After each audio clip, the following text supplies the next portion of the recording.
Why someone should learn this, and I wouldn't even say importance, I would say necessity. Like why someone is really screwed without learning about what you talk about in this book. The point of my book is that the major source of pain in your life is people, the people around you.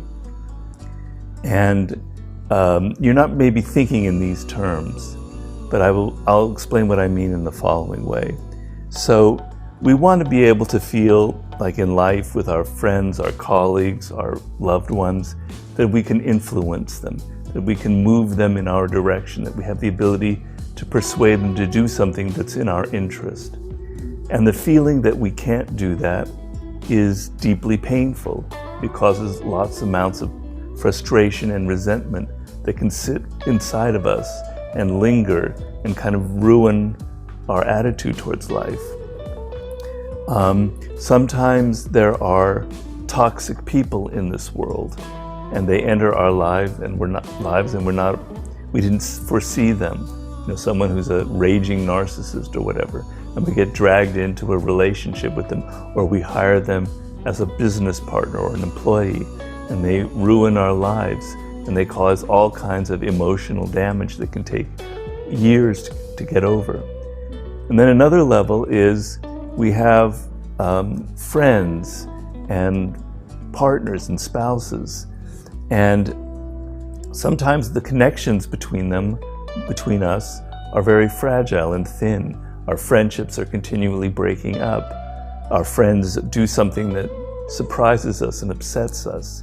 And so we often find that our relationships with people we're not connecting to them on a deep level. So you add all this up, sort of frustration and resentment that we have no influence over people. Bad types that enter our lives and cause us kind of residual pain. And then relationships that aren't really strong and aren't connecting. And you add all that up and you can have, as a social animal, that can equal a great deal of pain. And that can, you know, we don't associate it this way, but a lot of illnesses and heart disease are associated with loneliness. And I think a lot of people feel, especially in this world today, a bit of alienation and disconnect from other people. And so this is a book that I think can reverse that process. And I believe that in the world that we're living in today with social media and technology, that most of us find ourselves withdrawing. We're immersed in our smartphones, etc. We're not connecting in any deeper way. So these kind of tendencies and this pain that I'm talking about is actually getting worse. And so this is a book about how to reverse that, how to recognize those toxic people well in advance before you get entangled in their mess, before you become enmeshed in their dramas, how to learn the real way towards influencing people, towards working with their willpower to get them to do what you want, so you don't feel this constant frustration. And then how to connect to people on a much deeper level as a human being. I talk a lot in this book about empathy.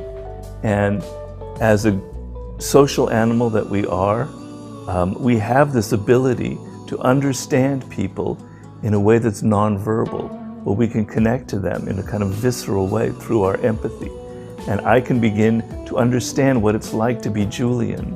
I'm not you, I can't be inside your head. I can't know you from the inside out, but I can get closer to that. We have an almost telepathic power if we tap into it, but we don't tap into it because we're so immersed in ourselves. We're so self-absorbed.